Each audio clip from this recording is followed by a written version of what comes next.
I want to share my take on the Time is Right Summit by Tony Robbins. And, I thought this event was going to be this big flashy thing. I know. It was actually intimate, like very, like you felt like we were having this deep Zoom conversation. Like he was streaming in from his home, and it felt so close up and very cozy and personable and very engaging. It was a real shocker for me, because I was thinking it was going to be this big flashy, and normally would have all the participants at the back, and I was just ready to just like listen in and come. But no, it was about 7 to 9 p.m. my time here, GMT. But I was locked in. Like, I was like, let's go. Exercises, I was in it. Normally I'll be passively listening or winding down. Sometimes I would sleep on the things and wake up and like, oh, the thing's over. But I was in. It was so engaging. My mind was so buzzing that I didn't go to bed till like 2 a.m. my time, which was very, very odd, because I was like really into it. So for the event, I pulled out like 10 gems that landed for me, that felt like, whoa, this is like gold. And I want to share my reflection on it and the takeaway and how I am actively using this gem. So I've made some notes of what the gem is, what notes I took after it, and what that means to me, and how I'm going to use that moving forward. So yeah, let's get into it. The first one, and if I'm squinting, look, my eye there's some irritation, because this ring light might make me squint, so excuse that. But anyway, let's get into it. I'm so excited for this one. This is only day one. My goodness. The first one is change happens in the moment, not over time. That first one's like a mic drop. Like really, when he was like talking about this, he was emphasizing that real change doesn't just come from slow effort and then it happens. It comes from the moment you decide, the moment of decision of this is kind of like when that thing inside shifts how you see and what's that for you, and then you start acting differently from that decision.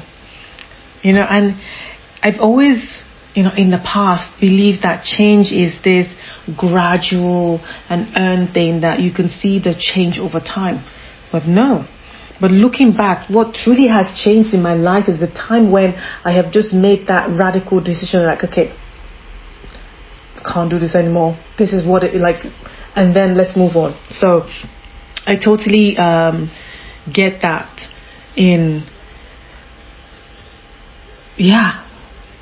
that radical shift when that change happened. I'll dive deeper into it because it explains it more. This is just the first one, okay?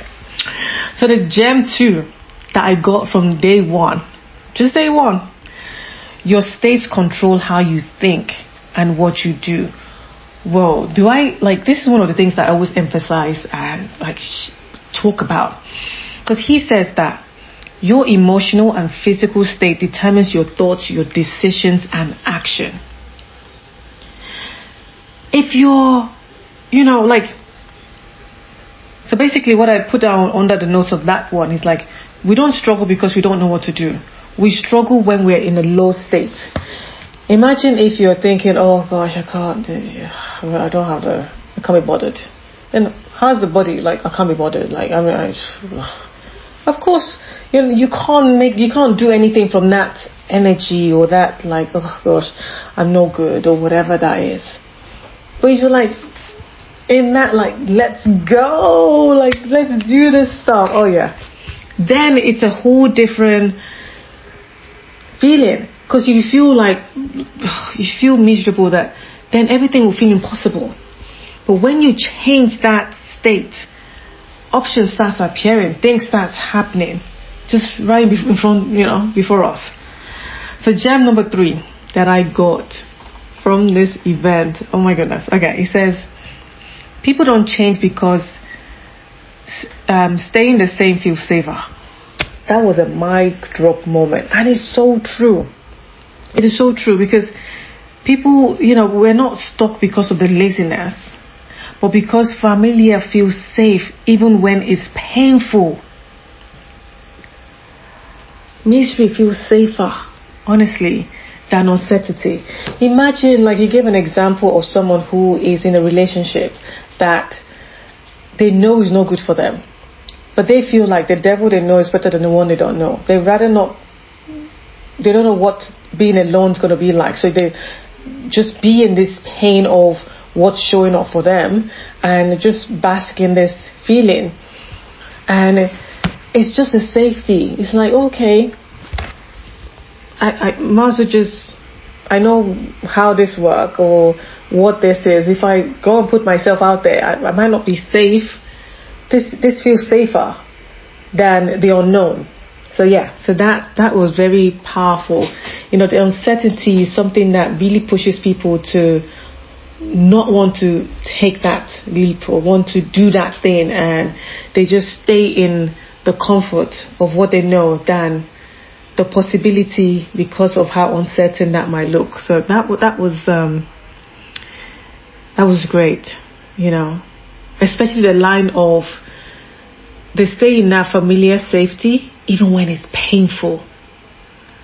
We're going through so much. A lot of people are going through so much, but because of the unknown, they rather just keep riding in that misery. That's powerful, because at least being in that space is predictable. You know what's going to happen. You know how things are going to be. Than choosing something bigger that feels terrifying. That feels like, oh my goodness, I have no idea. I don't know what could be. But even though this one feels miserable, at least you know what's coming. You know how it rolls. You know how boring or how I'm using the word again, miserable things are. So you just stay here, right? So gem number 4 he said, it's not what happens to you, it's the meaning you give it. Another mic drop moment. Because when I got this concept years ago, oh my goodness. Realizing that the event does not control us, and that it is the meaning we give it that creates that emotional state. Powerful. Honestly, this one is so powerful, and it's one that I kind of like share with my clients and even with myself. Situations like you go and do a job, right? Okay, this is a classic example. A client of mine wanted to do a job, and afterwards we were like, oh yeah, we're going to book again. And then the job got cancelled, or they didn't book the booking, and she just like, oh, maybe they didn't like how the whatever, and they just started giving meanings to, they weren't satisfied with the level of work she did, and this didn't happen, and so and then she started feeling bad about herself, like, okay, maybe I didn't do a good thing, and it turned out the schedule didn't work out the day they wanted, so they cancelled, and she's giving a whole different meaning to that event. So it's the meaning, like JN3, just on my kind of work, he says we're meaning. How does he say it? We are meaning given. Oh gosh, it's such a beautiful way. I can't say the phrase, but it's basically we're always giving meaning to things. We're meaning given machine people, something like that. But anyway. So the meaning is what creates the emotion, and the emotion is what drives the behavior. So whatever meaning we give it, that's what's going to then, that emotion is now going to be what we're going to start behaving, how we're going to start acting, how we're going to start showing up, or whatever that is, you know. Because I remember when I was told that I couldn't be that interpreter, I was crushed. It was painful. Because I made it mean that I wasn't good enough, I wasn't capable, that my dyslexia meant that I was a loser, like I couldn't get it, I couldn't figure it out. So when I was told that, I was like, yeah, and started adding more meaning to that statement.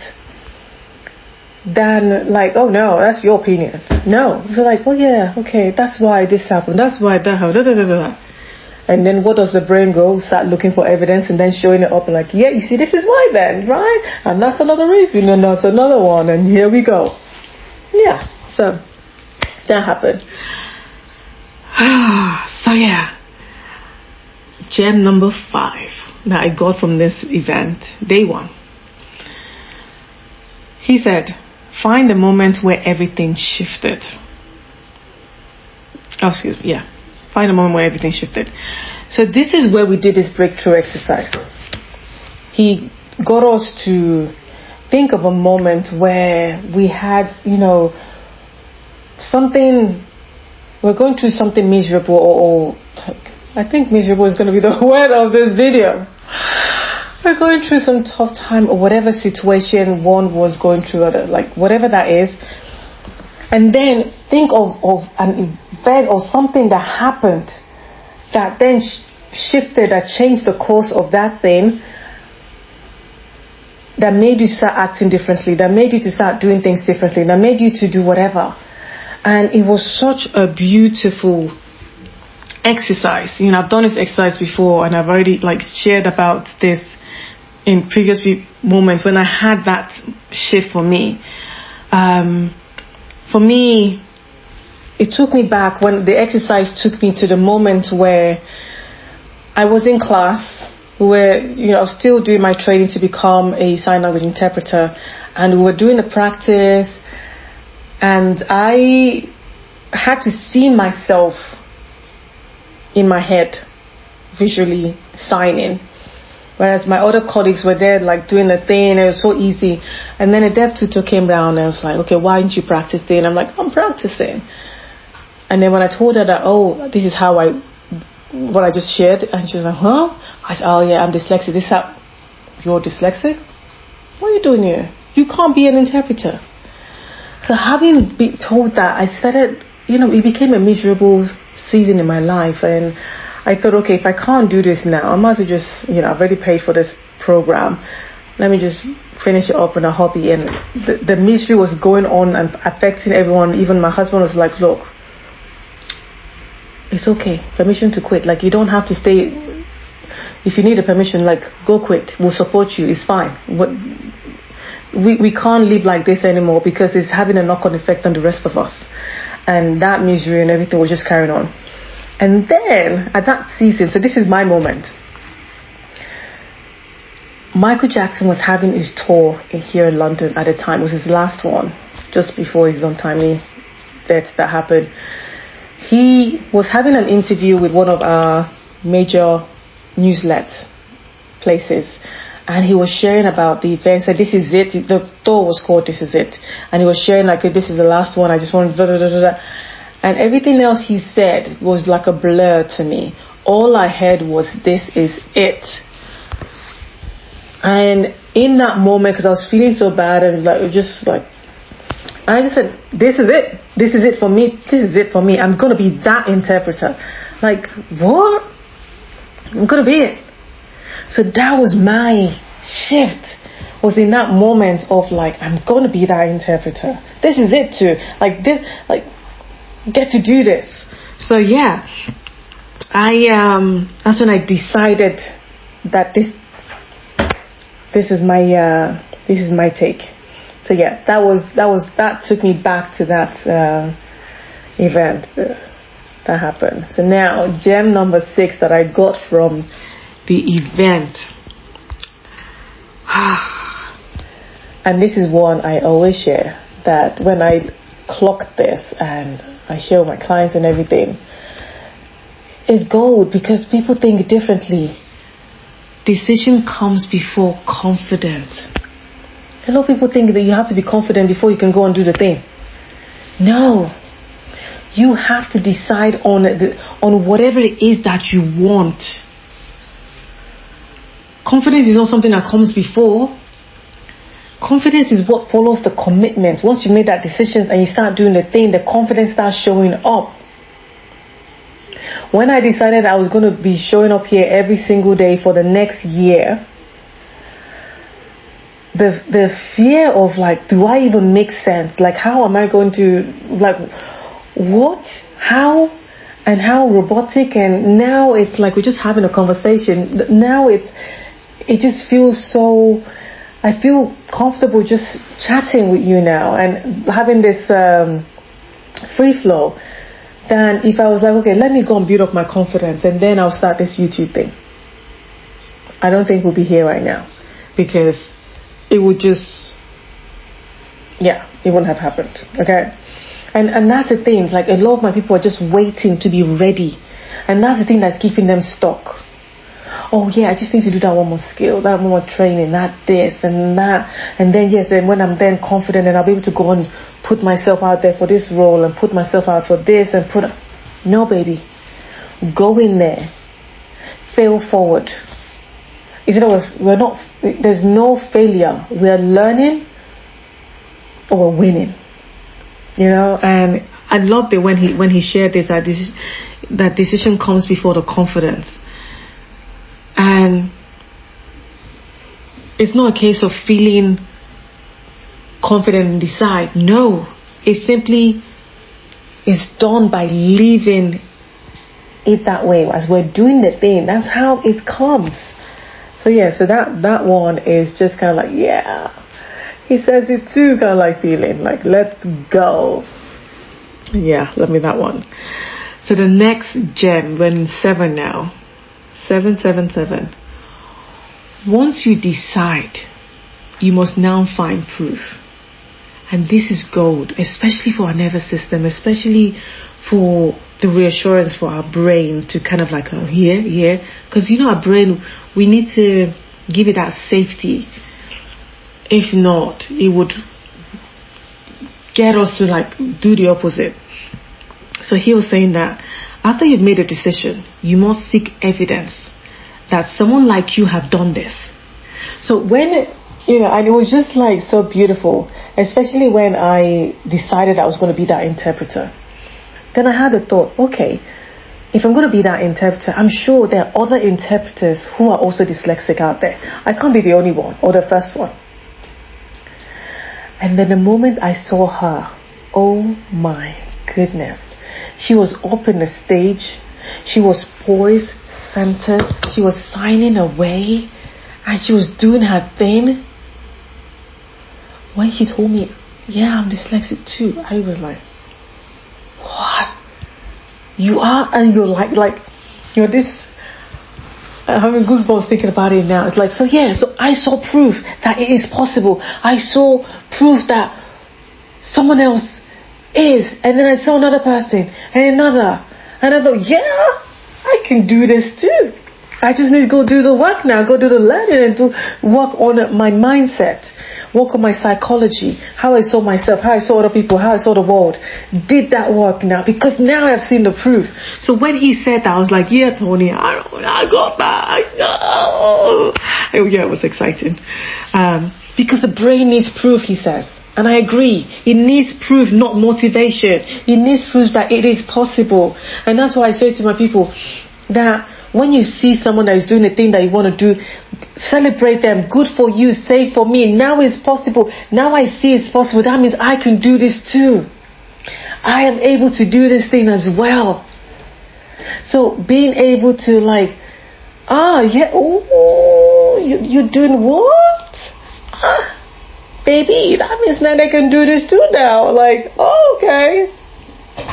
Me having this streak here, showing up every single day, is because I saw my mentor do this.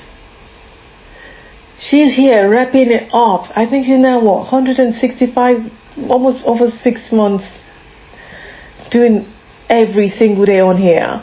And I was like, okay, I can do that too. Like, let's go. It's possible. And the learning and the things that I have learned doing this has just been so immense. So when I found other people doing that, I was like, okay, it's possible for me too now. Let's go. We've got this. Clock. Let's go. So so whatever it is, go look for proof of someone who has done the thing. Because everything we want to do, somebody has already done it. We just get to go and figure out and see what they've done, model it, or figure out, like, follow this. Like, it's just so important for brain safety and brain reassurance, especially for our nervous system, to be okay.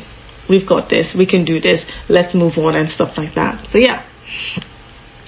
Gem number 8 he shared is identity changes through repetition. Oh my goodness.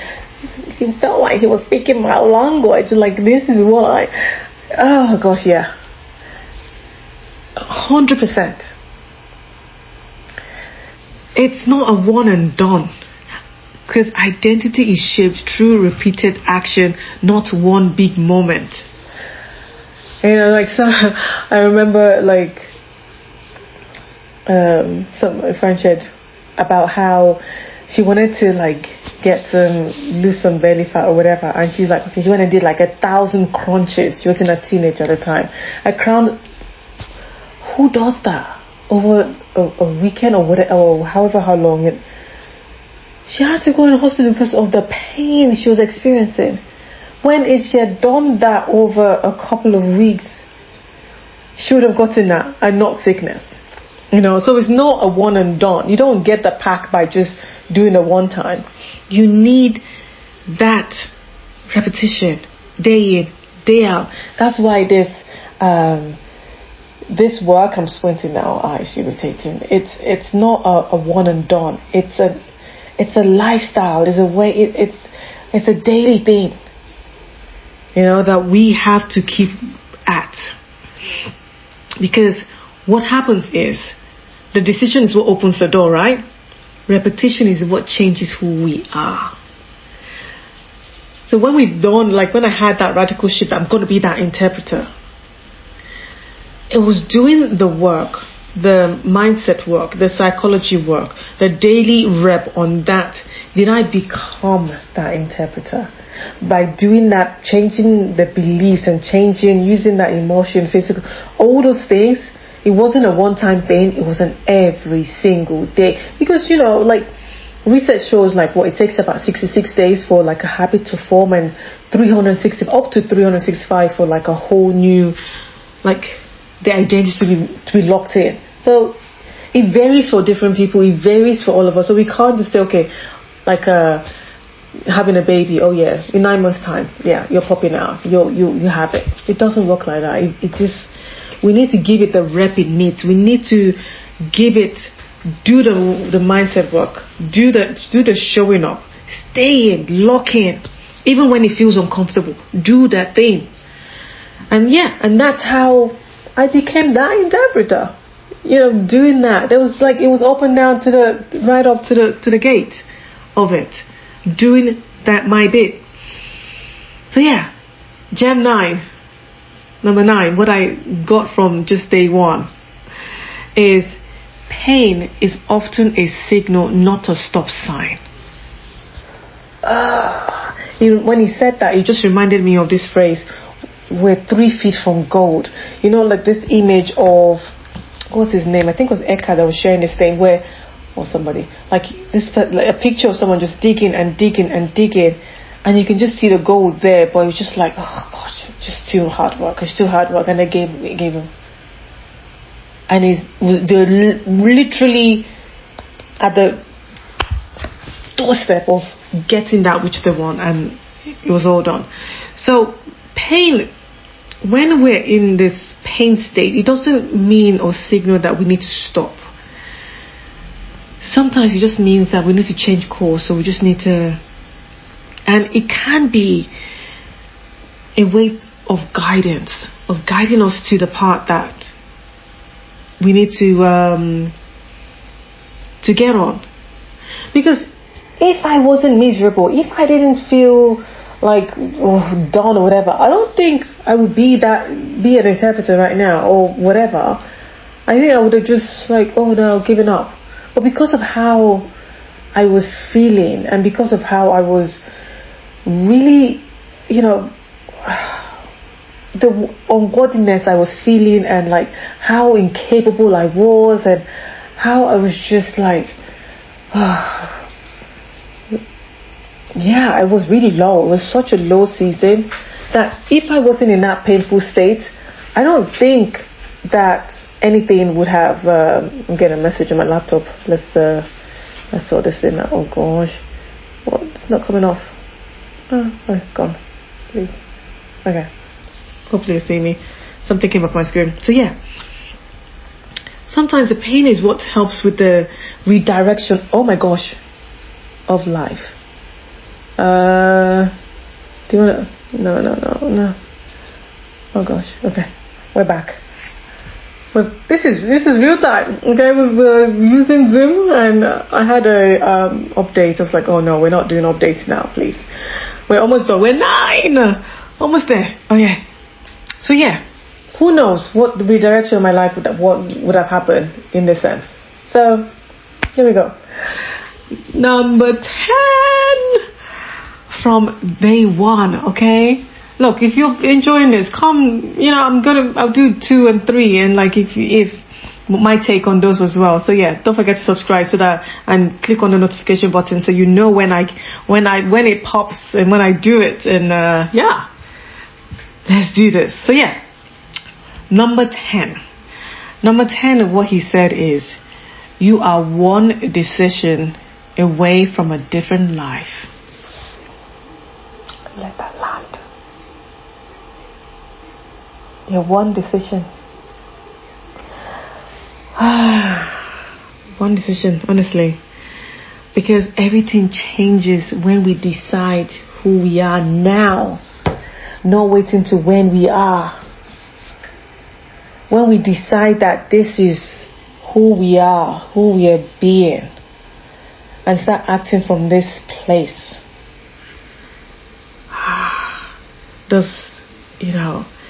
Decision is what brings it's the precedes to destiny. It's what evokes it. Because for me, my life did not change when circumstances changed. No. For me, it changed when I decided who I was going to be. I remember seeing this reel of this lady at I think it was a cruise thing or something. She was this high up at this what do you call them, bar to jump into the pool with the highest thing that I'm sure if the wind had blown she would have gone any course, but you can see she was literally shaking to jump. And then in that split second, like even when she was doing the move, like you know how you put your hand up and ready, the hand was like shaking, but when she was ready to decide to jump, like from that the hand just went. She went into it. Gosh, this is like the highest thing I've ever seen someone jumping out from to get into the pool.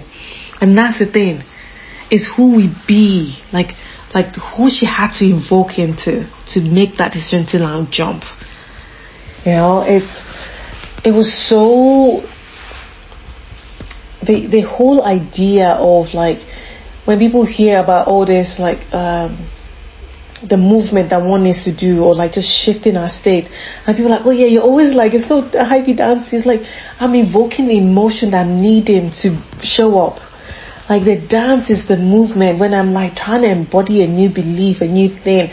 Like for me it's movement and it's dancing, and you could even use posture, whatever that is. And I think just to conclude this thing now of day one, he simply put it, when he gave the framework, he shared the framework of saying that the whole idea is the state, the story, and the strategy.